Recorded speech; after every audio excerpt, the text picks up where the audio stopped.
അധ്യായം 94 അലം നശ്റഹ് അഥവാ അശ്ശർഹ്. അവതരണം മക്കയിൽ. സൂക്തങ്ങൾ 8. നാമം. പ്രഥമവാക്യമായ അലം നശ്റഹ് തന്നെ ഈ സൂറയുടെ നാമമായി നിശ്ചയിക്കപ്പെട്ടിരിക്കുന്നു. അവതരണകാലം.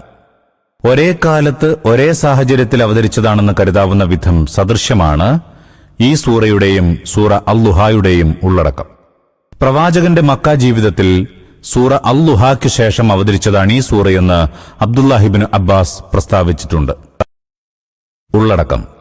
റസൂൽ തിരുമേനിയെ സമാശ്വസിപ്പിക്കുകയാണ് ഈ സൂറയുടെ ആകസാരം. പ്രവാചകത്വലബ്ധിക്ക് ശേഷം ഇസ്ലാമിക പ്രബോധനം ആരംഭിച്ചതോടെ അഭിമുഖീകരിക്കേണ്ടി വന്ന സ്ഥിതിഗതികളൊന്നും തിരുമേനിക്ക് പ്രവാചകത്വലബ്ധിക്ക് മുമ്പുള്ള ജീവിതത്തിൽ ഒരിക്കലും അഭിമുഖീകരിക്കേണ്ടി വന്നിട്ടുണ്ടായിരുന്നില്ല. സ്വന്തം ജീവിതത്തിൽ തന്നെ അതൊരു മഹാവിപ്ലവമായിരുന്നു. അത്തരമൊരു മാറ്റത്തിന്റെ ഒരു സൂചനയും പ്രവാചകത്വത്തിന് മുമ്പുള്ള ജീവിതത്തിൽ ഉണ്ടായിരുന്നില്ല. നേരത്തെ അദ്ദേഹത്തെ ആദരവോടും സ്നേഹത്തോടും വീക്ഷിച്ചിരുന്ന അതേ സമൂഹം അദ്ദേഹം ഇസ്ലാമിക പ്രബോധനം തുടങ്ങിയപ്പോൾ വിരോധികളായി മാറി. നേരത്തെ അദ്ദേഹവുമായി കൈകോർത്തു നടന്ന ബന്ധുക്കളും കൂട്ടുകാരും ഗോത്രാംഗങ്ങളും നാട്ടുകാരുമെല്ലാം ശകാരങ്ങൾ വർഷിച്ചുകൊണ്ടിരുന്നു. മക്കയിൽ ആർക്കും അദ്ദേഹത്തിന്റെ വാക്കുകൾ കേൾക്കുന്നത് സഹ്യമായിരുന്നില്ല. വഴിയിലൂടെ കടന്നു പോകുമ്പോൾ അവർ അദ്ദേഹത്തെ നിന്ദിക്കാൻ തുടങ്ങി. അടിക്കടി അദ്ദേഹത്തിന് മുമ്പിൽ പ്രയാസങ്ങളും പ്രതിബന്ധങ്ങളും സൃഷ്ടിച്ചു. കഠിനമായ പരിതോവസ്ഥകൾ തരണം ചെയ്യുന്നത് അദ്ദേഹത്തിന് ശീലമായി തീർന്നു. എങ്കിലും ആദ്യ നാളുകളിൽ തിരുമേനിക്ക് കടുത്ത മനക്ലേശമുണ്ടായിരുന്നു.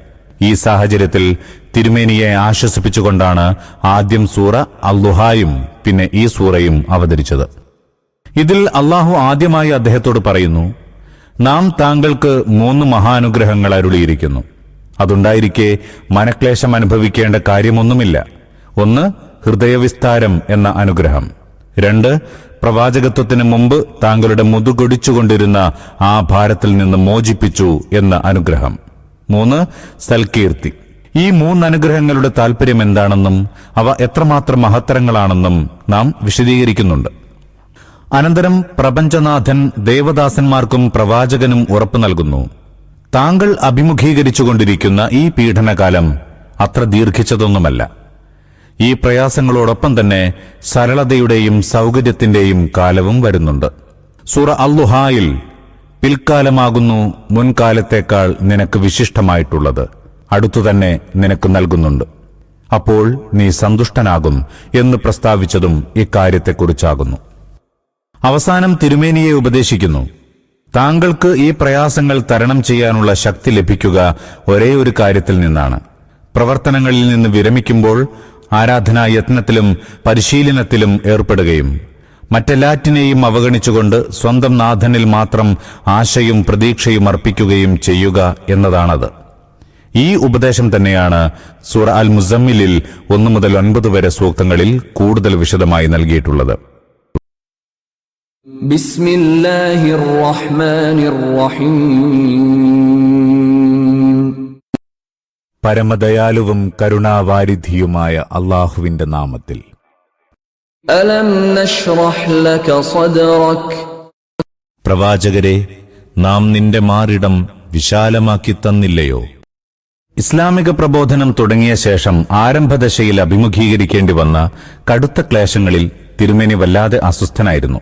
ഈ സാഹചര്യത്തിൽ അള്ളാഹു അദ്ദേഹത്തെ സംബോധന ചെയ്ത് സമാധാനിപ്പിക്കുകയാണ്. നാം ഇന്ന ഔദാര്യങ്ങൾ താങ്കൾക്ക് ചെയ്തു തന്നിട്ടില്ലേ? എന്നിട്ടും ഈ പ്രയാസങ്ങളിൽ താങ്കൾ അസ്വസ്ഥനാകുന്നതെന്തിന്? മാറിടം വിശാലമാക്കുക എന്ന വാക്ക് ഖുർആൻ ഉപയോഗിച്ചിട്ടുള്ള സന്ദർഭങ്ങൾ പരിശോധിച്ചാൽ അതിന് 2 അർത്ഥങ്ങളുണ്ടെന്ന് മനസ്സിലാക്കാം. 1. എല്ലാവിധ മനസ്സംഘർഷങ്ങളിൽ നിന്നും മുക്തനായി ഇസ്ലാമിന്റെ മാർഗമാണ് സത്യമെന്നും അത് ഉന്നയിക്കുന്ന ആദർശ വിശ്വാസങ്ങളും ധാർമ്മിക, സാംസ്കാരിക, നാഗരിക പ്രമാണങ്ങളും നിയമനിർദ്ദേശങ്ങളും മാത്രമാണ് തികച്ചും ശരിയും സാധുവുമായിട്ടുള്ളതെന്നും ദൃഢവിശ്വാസം വരിക. 2. നിശ്ചയദാർഢ്യം വളരുക. എത്ര വലിയ സംരംഭത്തിൽ ഏർപ്പെടാനും കഠിനതരമായ ദൗത്യങ്ങൾ നിർവഹിക്കാനും ഒരു ചാഞ്ചല്യവും ഉണ്ടാവരുത്. പ്രവാചകത്വത്തിന്റെ ഗുരുതരമായ ഉത്തരവാദിത്വങ്ങൾ ഏറ്റെടുക്കാനുള്ള മനക്കരുത്തുണ്ടാവണം. ഈ സൂക്തത്തിൽ മുഹമ്മദ് നബിയുടെ മാറിടം വിശാലമാക്കുക എന്ന വാക്കിന് മേൽപ്പറഞ്ഞ 2 അർത്ഥങ്ങളും ഉദ്ദേശ്യമാണെന്ന് മനസ്സിലാകുന്നതാണ്. ഒന്നാമത്തെ അർത്ഥപ്രകാരം അതിന്റെ താൽപര്യം ഇതാകുന്നു: പ്രവാചകത്വ ലബ്ധിക്ക് മുമ്പ് നബി തിരുമേനി അറേബ്യൻ വിഗ്രഹാരാധകരുടെയും ക്രൈസ്തവരുടെയും ജൂതന്മാരുടെയും മജൂസികളുടെയും എല്ലാം മതങ്ങൾ അബദ്ധങ്ങൾ നിറഞ്ഞതാണെന്ന് മനസ്സിലാക്കിയിരുന്നു. പക്ഷേ സന്മാർഗം ഏതാണെന്ന് സ്വയം മനസ്സിലാക്കാനും അദ്ദേഹത്തിനായില്ല. അദ്ദേഹം ആശയക്കുഴപ്പത്തിലായിരുന്നു. പ്രവാചകത്വം അരുളിക്കൊണ്ട് അള്ളാഹു ഈ മനസ്സംഘർഷം ദൂരീകരിച്ചു കൊടുത്തു. സന്മാർഗം അദ്ദേഹത്തിന്റെ മുമ്പിൽ തുറന്നുവെച്ചു. അങ്ങനെ അദ്ദേഹം പൂർണ്ണമായും മനസ്സംതൃപ്തനായി. രണ്ടാമത്തെ അർത്ഥപ്രകാരം താൽപര്യം ഇപ്രകാരമാകുന്നു: പ്രവാചകത്വം അരുളിയതോടൊപ്പം ആ ഗുരുതരമായ ഉത്തരവാദിത്വം ഏറ്റെടുക്കാൻ ആവശ്യമായ കരുത്തും ആത്മധൈര്യവും നിശ്ചയദാർഢ്യവും ഹൃദയവിശാലതയും കൂടി അള്ളാഹു അദ്ദേഹത്തിന് പ്രദാനം ചെയ്തിട്ടുണ്ട്. അദ്ദേഹം താനല്ലാത്ത മറ്റൊരു മനുഷ്യ മനസ്സിനും ഉൾക്കൊള്ളാനാവാത്തത്ര വിപുലമായ വിജ്ഞാനങ്ങളുടെ വാഹകനുമായിരിക്കുന്നു. വലിയ വലിയ പ്രയാസങ്ങൾ ദൂരീകരിക്കാനും സംസ്കരിക്കാനും യോഗ്യമായ യുക്തിബലവും അദ്ദേഹത്തിന് ലഭിച്ചു. ജാഹിലിയത്തിൽ ആണ്ടുപോയ അവിവേകം കൊണ്ടും മൂഢത കൊണ്ടും അങ്ങേയറ്റം പ്രാകൃതമായ സമൂഹത്തിൽ ഒരു സജ്ജീകരണമോ പ്രത്യക്ഷത്തിൽ ഏതെങ്കിലും ശക്തിയുടെ പിന്തുണയോ ഇല്ലാതെ ഇസ്ലാമിന്റെ ധ്വജവാഹകനായി നിലകൊള്ളാൻ യോഗ്യനായി. എതിർപ്പിന്റെയും ശത്രുതയുടെയും കൊടുങ്കാറ്റുകളെ നേരിടാൻ ചാഞ്ചല്യമുണ്ടായില്ല. ആ മാർഗത്തിൽ ഉയർന്നു വന്ന പ്രയാസങ്ങളെയും വിപത്തുകളെയും ക്ഷമയോടെ നേരിട്ടു. ഒരു ശക്തിക്കും അദ്ദേഹത്തെ സ്വന്തം നിലപാടിൽ നിന്ന് ഇളക്കാനായില്ല. അള്ളാഹു താങ്കൾക്ക് മനോവിശാലതയുടെ മഹാസമ്പത്തരുളിയിരിക്കെ ആരംഭദശയിൽ അഭിമുഖീകരിക്കേണ്ടി വരുന്ന ഈ ക്ലേശങ്ങളിൽ താങ്കൾ വിഷമിക്കുന്നതെന്തിന് എന്നാണ് അള്ളാഹു ചോദിക്കുന്നത്. ചില ഖുർആൻ വ്യാഖ്യാതാക്കൾ ഷർഹുസ്വദറിന് മാരിടം പിളർക്കൽ എന്നാണ് അർത്ഥം നൽകിയിരിക്കുന്നത്. ഹദീസുകളിൽ ഉദ്ധരിക്കപ്പെട്ടിട്ടുള്ള മാരിടം പിളർക്കൽ സംഭവത്തിന് ഈ സൂക്തം തെളിവാണെന്നും അവർ പറയുന്നു. എന്നാൽ ഈ മുഅ്ജിസത്തിന്റെ തെളിവ് ഹദീസ് നിവേദനങ്ങളെ തന്നെയാണ് ആശ്രയിച്ചിരിക്കുന്നത് എന്നതത്രേ യാഥാർത്ഥ്യം. ഖുർആനിലൂടെ അത് സ്ഥാപിക്കാൻ ശ്രമിക്കുന്നത് ശരിയല്ല. അറബി ഭാഷാ വീക്ഷണത്തിൽ ഷർഹുസ്വദർ എന്ന വാക്കിന് മാരിടം പിളർക്കൽ എന്നർത്ഥം കൽപ്പിക്കാനാവില്ല. وَوَضَعْنَا عَنْكَ وِزْرَكَ നിന്റെ ഭാരം ഇറക്കിത്തരികയും ചെയ്തു. الَّذِي أَنْقَضَ ظَهْرَكَ അത് നിന്റെ മുതുകിനെ ഞെരിച്ചുകൊണ്ടിരുന്നതായിരുന്നു. ഈ സൂക്തത്തിലെ വിസ്ർ എന്ന പദത്തിനർത്ഥം കനത്ത ഭാരമെന്നാണ്. അതുകൊണ്ട് ഉദ്ദേശിക്കപ്പെട്ടത് സ്വന്തം ജനത്തിന്റെ അവിവേകവും ജാഹിലിയത്തും കണ്ട് പ്രവാചകൻ അനുഭവപ്പെട്ട വ്യഥയും വിചാരവും മനസ്സംഘർഷവുമാണ്. അദ്ദേഹത്തിന്റെ മുന്നിൽ പ്രതിമകൾ പൂജിക്കപ്പെട്ടിരുന്നു. ബഹുദൈവത്വവും ബഹുദൈവത്വപരമായ അന്ധവിശ്വാസങ്ങളും അങ്ങേയറ്റം വർദ്ധിച്ചിരുന്നു. ധാർമ്മിക അധപതനവും നിർലജ്ജതയും സർവത്ര വ്യാപിച്ചിരുന്നു.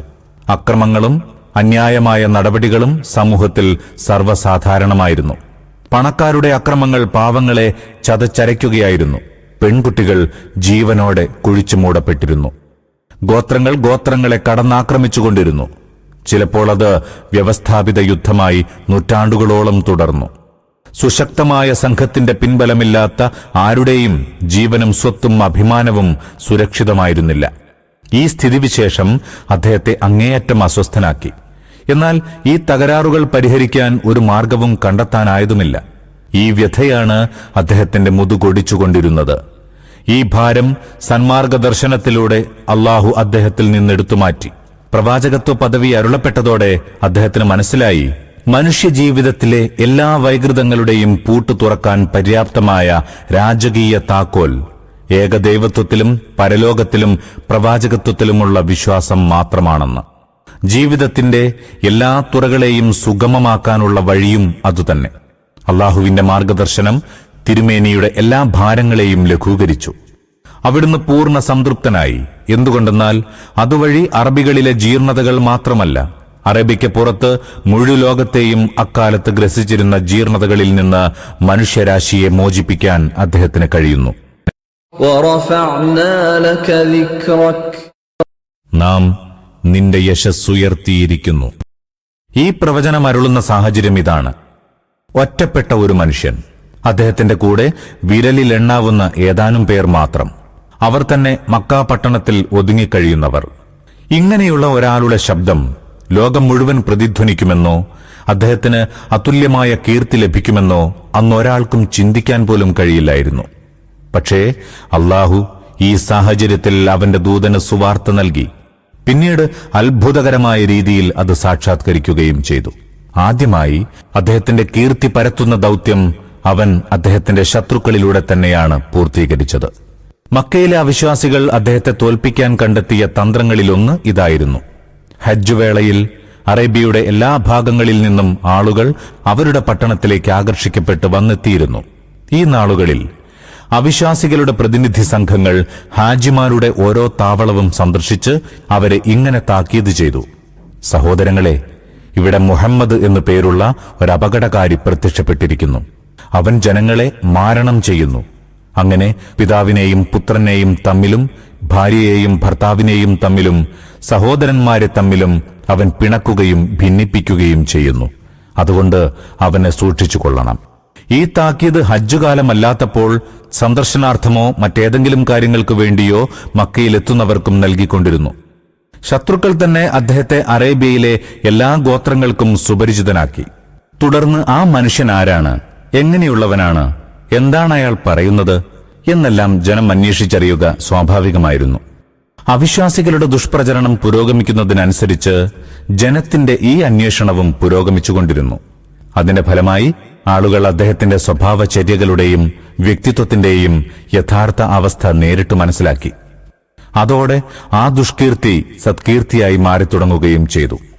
എത്രത്തോളമെന്നാൽ തിരുമേനിയോടും അവിടുത്തെ സന്ദേശത്തോടും അനുഭാവവും താൽപര്യവും പുലർത്തുന്ന ആരെങ്കിലുമില്ലാത്ത ഒറ്റ ഗോത്രവുമില്ലെന്നായി. ഇത് തിരുമേനിയുടെ സൽകീർത്തിയുടെ പ്രഥമഘട്ടമായിരുന്നു. ഹിജ്റാനന്തരം രണ്ടാം ഘട്ടം തുടങ്ങി. അക്കാലത്ത് ഒരു വശത്ത് കപടവിശ്വാസികളും ജൂതന്മാരും അറേബ്യൻ മുശ്രിക്കുകളുടെ നേതാക്കളുമെല്ലാം പ്രവാചകനെതിരെയുള്ള അപവാദ പ്രചരണത്തിലേർപ്പെട്ടിരുന്നു. മറുവശത്താകട്ടെ ജനമനസ്സുകളെ ഹഠാതാകർഷിക്കും മട്ടിൽ മദീനയിലെ ഇസ്ലാമിക സമൂഹത്തിൽ ദൈവഭയത്തിന്റെയും ദൈവഭക്തിയുടെയും സൂക്ഷ്മതയുടെയും പരിശുദ്ധിയുടെയും സ്വഭാവവിശുദ്ധിയുടെയും സൽപെരുമാറ്റത്തിന്റെയും ന്യായത്തിന്റെയും നീതിയുടെയും മനുഷ്യസമത്വത്തിന്റെയും പ്രായോഗിക മാതൃകകൾ അരങ്ങേറിക്കൊണ്ടിരുന്നു.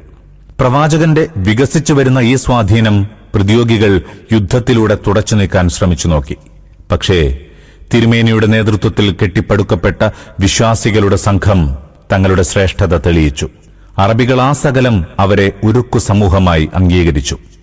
രാജ്യത്തിന്റെ എല്ലാ മുക്കുമൂലകളിലും 10 വർഷത്തിനകം അദ്ദേഹത്തിന്റെ സാന്നിധ്യം നിറഞ്ഞുനിന്നു. അനന്തരം മൂന്നാം ഘട്ടം ഖുലഫാ ഉർ റാഷിദീന്റെ കാലത്താണ് ആരംഭിച്ചത്. അന്ന് ഭൂഗോളം മുഴുക്കെ അദ്ദേഹത്തിന്റെ അനുഗ്രഹീത നാമം മാറ്റൊലികൊണ്ടു. അത് ഇന്നുവരെ വളർന്നുകൊണ്ടിരിക്കുകയാണ്. അന്ത്യനാൾ വരെ അതങ്ങനെ തന്നെ തുടരുകയും ചെയ്യും.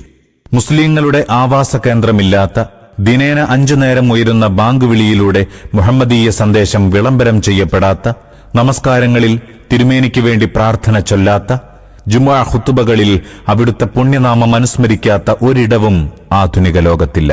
വിശുദ്ധ ഖുർആനിന്റെ സത്യാത്മകതയ്ക്കുള്ള സ്പഷ്ടമായ ഒരു തെളിവാണിത്.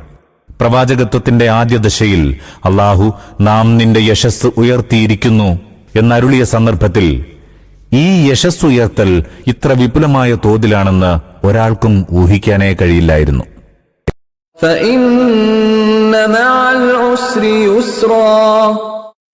ആകയാൽ പ്രയാസത്തോടൊപ്പം എളുപ്പവുമുണ്ട്.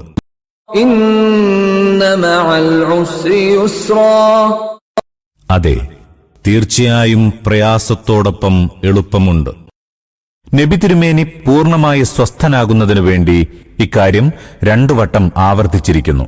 അതായത് അദ്ദേഹം ഇപ്പോൾ തരണം ചെയ്തുകൊണ്ടിരിക്കുന്ന പീഡിതാവസ്ഥ ഏറെക്കാലം നിലനിൽക്കുകയില്ല. അടുത്തുതന്നെ നല്ല കാലം വരുന്നുണ്ട്. ഇടുക്കത്തോടൊപ്പം വിശാലതയുണ്ടെന്ന് പറയുന്നത് പ്രത്യക്ഷത്തിൽ വൈരുദ്ധ്യമായി തോന്നും. ഈ 2 കാര്യങ്ങളും ഒരേ സമയം ഒന്നിച്ചു ചേരുകയില്ലല്ലോ. എന്നാൽ ഇടുക്കത്തിന് ശേഷം വിശാലതയുണ്ട് എന്ന് പറയാതെ ഇടുക്കത്തോടൊപ്പം വിശാലതയുണ്ട് എന്ന് പറഞ്ഞതിന്റെ താൽപര്യം ഇതാണ്: വിശാലതയുടെ ഘട്ടം അത് ഇടുക്കത്തോടൊപ്പം സഞ്ചരിച്ചുകൊണ്ടിരിക്കും വണ്ണം അത്ര സമീപസ്ഥമാകുന്നു.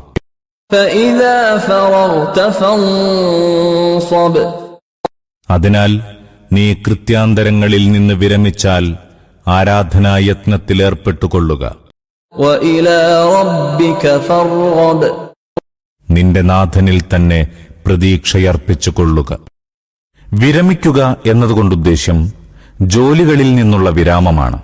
അത് പ്രബോധന പ്രവർത്തനമാവട്ടെ, നവമുസ്ലിങ്ങളുടെ ശിക്ഷണവും വിദ്യാഭ്യാസവുമാവട്ടെ, ഗാർഹികവും ഭൗതികവുമായ പ്രവർത്തനങ്ങളാവട്ടെ, അത്തരം ജോലികളിൽ നിന്ന് വിരമിച്ച് ഒഴിവു സമയം ഇബാദത്തിൽ മുഴുകുക. മറ്റെല്ലാം മാറ്റിവെച്ച് അള്ളാഹുവിലേക്ക് മാത്രം തിരിയുക എന്നാണ് വചന താൽപര്യം.